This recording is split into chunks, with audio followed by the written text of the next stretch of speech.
सास ने किया आटा गीला। शोभा अपने बहू और बेटे के साथ पालमपुर गांव में रहा करती थी। एक दिन शोभा अपनी बहू नीति से कहती है, अरे नीति बहू, जरा इधर तो आ। जी माँ जी, अभी आई, रोहित जी को टिफिन दे रही हूँ। ठीक है बहू, देकर आ। नीति रोहित को टिफिन देकर शोभा के पास जाती है। नीति, मैं ये कह रही थी कि मुझे मार्केट जाना है, तू मेरे साथ चलेगी? नहीं माँ जी, घर में बहुत काम है, आप मार्केट होकर आइए। ठीक है बहू, मैं अकेली ही चली जाती हूँ। ऐसे आप मार्केट में लेने क्या जा रही हो माँ जी? कुछ नहीं बहू, कुछ सामान खरीदना है बस। कल ही तो आप मार्केट गई थी, तो आपने कल क्यों नहीं ले लिया? अरे तो क्या हुआ बहू, मैं आज भी चली जाऊँ तो है? ठीक है माँ जी, जैसा आपको सही लगे। शोभा मार्केट चली जाती है। तभी उसकी पड़ोसन ज्योति मार्केट में टमाटर खरीद रही होती है। अरे ज्योति, तुम यहाँ क्या खरीद रही हो? कुछ नहीं शोभा बहन, घर में टमाटर खत्म हो चुके हैं तो टमाटर खरीदने आई हूँ। तो घर में इतने कम टमाटर क्यों खरीदती हो? अरे क्या करूँ शोभा बहन, महंगाई इतनी बढ़ गई है तो कम टमाटर ही खरीदने पड़ते हैं। ज्योति टमाटर वाले को टमाटर देते हुए कहती है, भैया 1 पाव टमाटर दे दो। 1 पाव सुनते ही शोभा हंसने लगती है। 1 पाव टमाटर में क्या होता है ज्योति, हमारे ज़माने में तो मैं 5 किलो टमाटर खरीदती थी। शोभा, तुम सच में पहले के ज़माने में 5 किलो टमाटर खरीदती थी? तब तो आज भी तुम उतना ही खरीदती होगी। हाँ ज्योति बहन, तुमने बिल्कुल सही सुना, मैं तो 5 किलो ही टमाटर खरीदूंगी जैसे मैं पहले खरीदती थी। नहीं, मुझे इतने टमाटर की ज़रूरत नहीं है, महंगाई बहुत बढ़ चुकी है। पहले के ज़माने में और अभी के ज़माने में बहुत अंतर है शोभा बहन। हाँ भाई ठीक है। ज्योति इतना कहकर वहाँ से चली जाती है। बढ़िया ही, पहले के ज़माने में और अभी के ज़माने में बहुत फ़र्क है बोलने वाली। घर पहुँचते ही शोभा बहू से कहती है, नीति बहू, यह ले 5 किलो टमाटर खरीद कर लाई हूँ, रख दे इसे। क्या कहा माँ जी, 5 किलो टमाटर? अभी तो 2 दिन पहले ही रोहित जी ने टमाटर लाया था और आप 5 किलो ले आई। अरे चुप कर, मेरी मर्जी। तुम क्या जानो, मैं पहले के ज़माने में इससे भी ज़्यादा टमाटर खरीद कर लाया करती थी और चाव से खाती थी। माँ जी, ये टमाटर तो सड़ जाएंगे, इतने टमाटर का क्या करूँगी? आपको सोच समझ कर लेना चाहिए। तो अब तुम मुझे समझाएगी क्या करना चाहिए और क्या नहीं? ठीक है माँ जी, अब से मैं आपको कुछ नहीं बोलूँगी। ये माँ जी को समझाना बहुत मुश्किल है। सुबह होते ही नीति सारा काम करके सबके लिए नाश्ता तैयार करती है। आज मैंने आलू के पराठे और टमाटर की चटनी बनाया है। वाह, क्या नाश्ता बनाया है, मेरे मुंह में तो पानी आ रहा है। जल्दी से नाश्ता दे दो मुझे। हाँ बहू, हमें भी नाश्ता दे दो, मुझे भी भूख लगी है। जी माँ जी, मैं अभी आप सबके लिए नाश्ता लगाती हूँ। नाश्ता करते ही शोभा की फिर से डायलॉगबाजी शुरू हो जाती है। ये क्या है नीति बहू, ये कैसा नाश्ता है, इसमें तो तेल ही नहीं दिख रहा। तुमने पराठे में तेल लगाया है कि नहीं? जी माँ जी, हमने तो अच्छे से तेल लगाया है, आप खा कर तो देखिए। हाँ माँ, नीति ने पराठे तो बहुत अच्छे बनाए।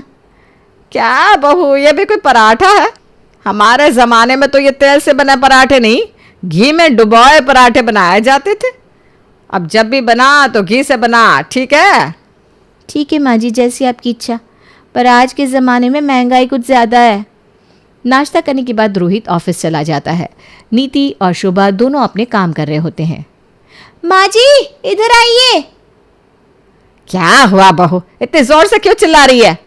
मैंने कहा था ना माँ जी, इतने टमाटर नहीं लाने को। देखिए सारे टमाटर सड़ चुके हैं। तो मैं क्या करूँ, सड़ गए तो सड़ गए। तुम इस सड़े हुए टमाटर के लिए मुझे सुना रही हो? नहीं माँ जी, मैं आपको सुना नहीं रही हूँ। अगर आप उस दिन इतने टमाटर नहीं लाती तो ऐसा नहीं होता। अरे चुप कर, मैं कुछ भी ला सकती हूँ, मेरी मर्जी। अब देखिए सारे टमाटर सड़ गए, अब इस टमाटर का कोई काम नहीं। अरे सड़ गए तो सड़ गए, क्या हो गया, मैं फिर ले आऊंगी दूसरे। नहीं माँ जी, कुछ भी हिसाब से लाया कीजिए, ऐसे बेफिजूल खर्च क्यों करने, हमारे पैसे बचेंगे। तो अब मैं समझ गई, तुम्हें इस टमाटर की नहीं पैसे की पड़ी है। माँ जी, आप मुझे गलत समझ रही हो। अब तुम मुझे सिखाएगी क्या करना है क्या नहीं? तुम्हारे पैसे इस टमाटर में लगे हैं क्या? मेरे बेटे के पैसे लगे हैं, मैं कुछ भी करूं। पैसे चाहे जिसके भी लगे हो, पर हिसाब से खर्च करने चाहिए ना।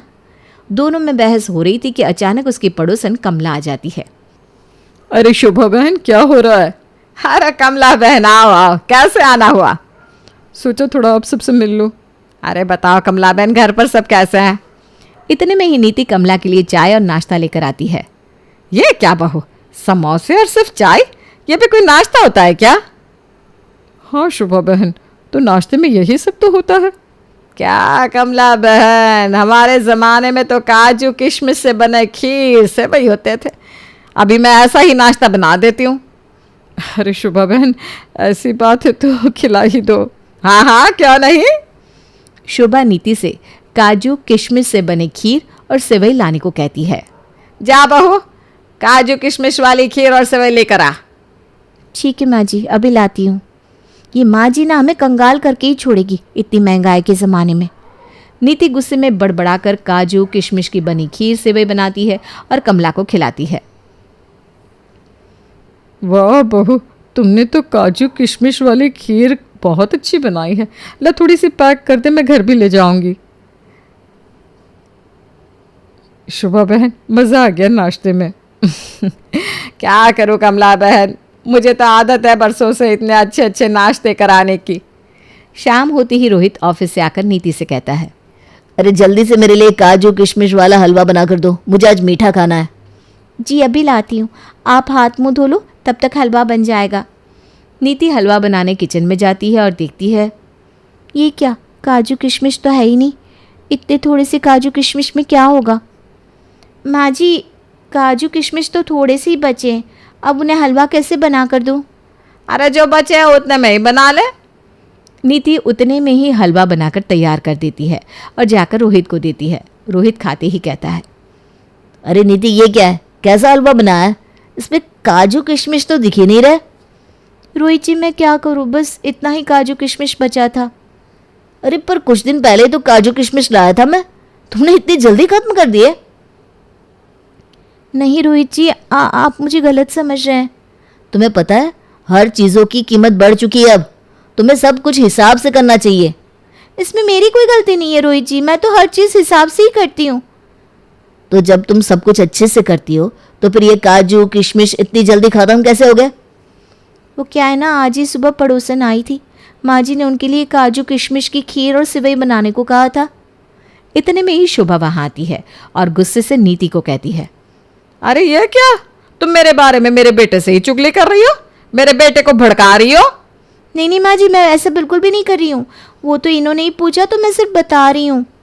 माँ, इसमें नीति की कोई गलती नहीं है, तुम्हें भी समझना चाहिए, आजकल महंगाई का ज़माना चल रहा है। अरे हमें सोच समझ कर चलना चाहिए। वाह बेटा वाह, तुम बहू की बातों में आकर मुझसे बहस कर रहे हो। नहीं माँ, ऐसा कुछ नहीं है, मैं तुम्हें बस समझा रहा हूँ। अरे बेटा तुम क्या जानो, पहले के ज़माने में इससे भी अच्छे अच्छे पकवान मैं खाती पीती थी, काजू किशमिश शेक वगैरह वगैरह। माँ जी ठीक है, आप पहले के ज़माने में खाया करती थी, लेकिन ये पहले का ज़माना नहीं रहा। अरे बस कर बहू, तुम्हारी बातों में आकर आज मेरे बेटे ने मुझे जवाब दे दिया। अरे माँ बस भी करो, तुम्हें तो समझाना ही बेकार है। शोभा की ये आदतें दिन पर दिन बढ़ती जा रही थी। वो किसी न किसी के सामने सुनाया करती थी। एक दिन, रोहित जी अब मैं माँ जी की ये डायलॉग सुन सुनकर थक चुकी हूँ, अब मुझसे नहीं होगा। हाँ नीति, तुम बिल्कुल सही कह रही हो, माँ की ये बुरी आदत छुड़वानी ही पड़ेगी। रोहित जी, माँ जी हर रोज़ कुछ न कुछ खरीद कर ले आती हैं, काफ़ी ऐसी चीज़ें जो काम की भी नहीं होती। हाँ तुम सही कह रही हो, अगर इस तरह चलता रहा तो हम घर कैसे चलाएंगे? माँ जी की वजह से हम सब घाटे में जा रहे हैं। हम दोनों को ही कुछ करना पड़ेगा अब। हाँ, उन्हें भी तो समझ में आए कि पहले जैसा अब कुछ भी नहीं है। इस महंगाई के ज़माने में हमें सोच समझ कर चलना चाहिए। क्यों ना अब माँ को इस घर की जिम्मेदारी दे दी जाए। हाँ ये बात सही है। अब कुछ ऐसा करना होगा, वरना माँ के चलते हमें ही नुकसान होता रहेगा। दोनों मिलकर प्लान बनाते हैं और फिर शोभा के सामने लड़ाई करना शुरू कर देते हैं। रोहित जी ये क्या लगा रखा है आपने, महंगाई के ज़माने, अब बस भी कीजिए।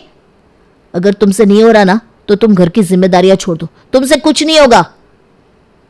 ऐसी बात है तो अब मैं इस घर की देखभाल नहीं करूँगी। हाँ ठीक है, अगर तुम नहीं करोगी तो क्या हुआ, माँ तो है। लड़ाई सुनते ही शोभा दोनों के पास आती है। अरे इस तरह से तुम दोनों क्यों लड़ाई कर रहे हो? माँ ये नीति कहती है कि अब मुझे घर नहीं संभलता, मैं थक चुकी हूँ। क्यों, ऐसा क्या हो गया? माँ जी अब मैं ये सब नहीं कर सकती, मुझसे ये घर नहीं संभलने वाला, अब आप ही संभालो। हमें घर संभालने को कह रही हो? अरे 45 साल चुके हैं मुझे इस घर में आए हुए, तुम्हें क्या लगता है मैं नहीं कर सकती? हाँ माँ जी, ये लो पैसे और अब आप ही संभालो। ठीक है, मैं तुझे बताती हूँ घर कैसे चलाते हैं। अब तो सब कुछ शोभा के हाथ में था।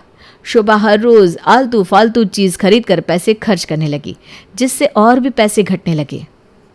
ए बहू, इधर आ, आलू कहाँ रखा है, मुझे मिल ही नहीं रहा। माँ जी, आलू तो खत्म हो चुके हैं, आप बाजार से ले आओ ना। ठीक है, अभी लेकर आती हूँ। शोभा बाजार जाती ही आलू लेती है। वो हमेशा हर सामान बढ़ा बढ़ा कर लिया करती, जिससे उसका ही नुकसान होता। भैया 10 किलो आलू दे दो। 10 किलो? ऐसे घर में रखोगे तो सड़ जाएंगे, हिसाब से ले जाया करो बहन, महंगाई का ज़माना है। अब तुम मुझे सिखाओगे? हैं? जितना कहा है उतना करो। ठीक है। तुम्हें क्या पता, पहले के ज़माने में मैं हमेशा इतने ही आलू खरीदती थी। शोभा 10 किलो आलू लेकर घर आती है। माँ जी, ये आपने कितने आलू ले लिए? गर्मी का समय है, ये तो इतने दिन में सड़ जाएंगे। तुम्हें इससे क्या है? तुमने मुझे सौंप दिया है ना घर चलाने के लिए, फिर तुम इतना क्यों सोच रही हो? मुझे जो मन करे मैं वो खरीदूं। नहीं माँ जी, ऐसी बात नहीं है, आजकल महंगाई बहुत बढ़ चुकी है। अगर आप इस तरह से सामान बर्बाद करेंगे तो पैसे कहाँ से आएंगे? अरे चुप कर, जा अपना काम कर। ये बोलकर शोभा रसोई में चली जाती है। नीति खुद से कहती है, मुझे तो कुछ समझ में नहीं आ रहा, माँ जी तो दिन पर दिन अपना ही नुकसान करते जा रही है। शोभा दिखाने के चक्कर में खुद का ही नुकसान किए जा रही थी। धीरे धीरे घर की आर्थिक स्थिति खराब हो चुकी थी। कुछ दिन बाद शोभा बाजार जाती है।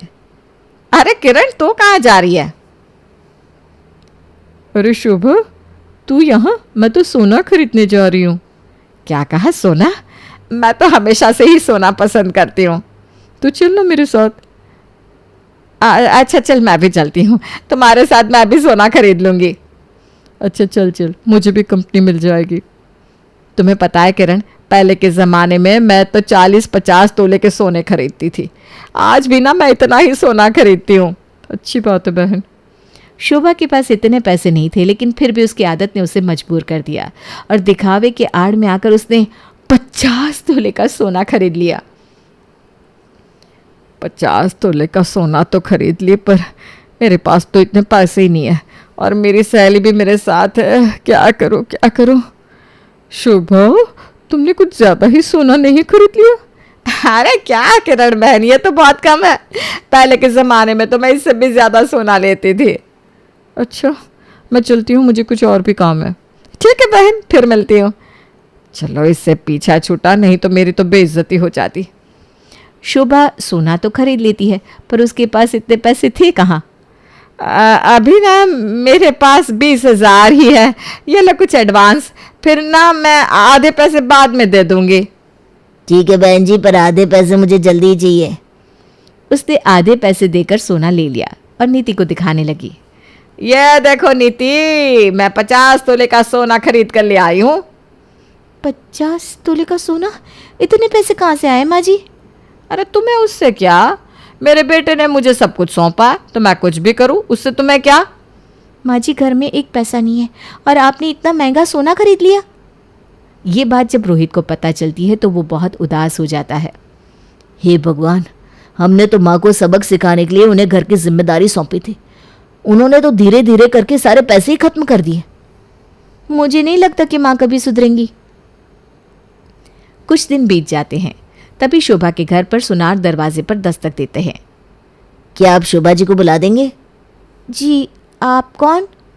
शोभा जी ने मेरे यहाँ से 50 तोले का सोना खरीदा था, आधे ही पैसे दिए थे, आधे बाकी है। हाँ, ये आप क्या कह रहे हो? जी हाँ, 1 लाख लेना है मुझे उनसे। 1 लाख? हे भगवान, मैं तो मर गई, मिट गई, बर्बाद हो गई। घर में 50,000 भी नहीं है, आपको 1 लाख कहाँ से दूंगी? नीति की आवाज़ सुनते ही रोहित, शोभा वहाँ आते हैं। रोहित जी, ये देखिए, ये सुनार क्या कह रहे हैं। माँ जी ने इनसे सोना उधार में लिया था, जो कि अब उनको 1 लाख और लौटाने हैं। क्या? 1 लाख? हे भगवान, 1 लाख कहाँ से आएगा? अभी तो मेरी पेमेंट भी नहीं हुई है। माँ जी, ये सुनार सही कह रहा है क्या? हाँ बहू, ये सही कह रहा है। मैं अभी 1 लाख देती हूँ इसे। शोभा अपने रूम में जाती है तिजोरी से पैसे निकालने, पर देखती है कि तिजोरी में तो 1 भी रुपया नहीं है। बहू, इस तिजोरी में तो 1 भी पैसा नहीं है। कहाँ से होंगे माँ जी? आपने सारे खर्च जो कर दिए। हे भगवान, सारे पैसे खर्च हो गए। अब मैं कहाँ से लाऊंगी 1 लाख? इसीलिए मैं कह रहा था कि सोच समझ कर चलना चाहिए। महंगाई का जमाना हो चुका है माँ, पर तुम ये बात नहीं समझती। धीरे धीरे अपना ही नुकसान होते जा रहा था और आज देखो हमारे पास 1 भी पैसा नहीं है माँ जी। आपने फालतू फालतू चीजों में पैसे खर्च कर दिए। मैं हमेशा से कहता आ रहा था कि पहले के जमाने में और आज के जमाने में बहुत फर्क है। अब सोनार को देने के लिए मेरे पास तो पैसे नहीं है।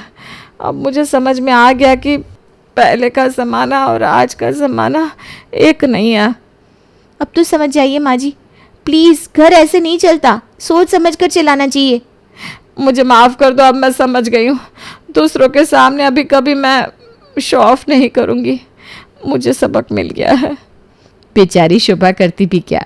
रोहित ने अपनी माँ की तरफ से सुनार से माफ़ी मांगी और कहा, मैं अपनी माँ की तरफ से माफ़ी मांगता हूँ। अब मुझे कुछ दिन की मोहलत दे दे, मैं आपको धीरे धीरे करके 1 लाख लौटा दूंगा। मैं आपको 1 महीने की मोहलत देता हूँ। 1 महीने में मुझे सारे पैसे चाहिए। धन्यवाद। और क्या, धीरे धीरे करके रोहित ने सुनार को 1 महीने में पैसे लौटा दिए। ये नुकसान ही शोभा को सबक सिखा गया। इसीलिए तो कहते हैं, अंत भला तो सब भला।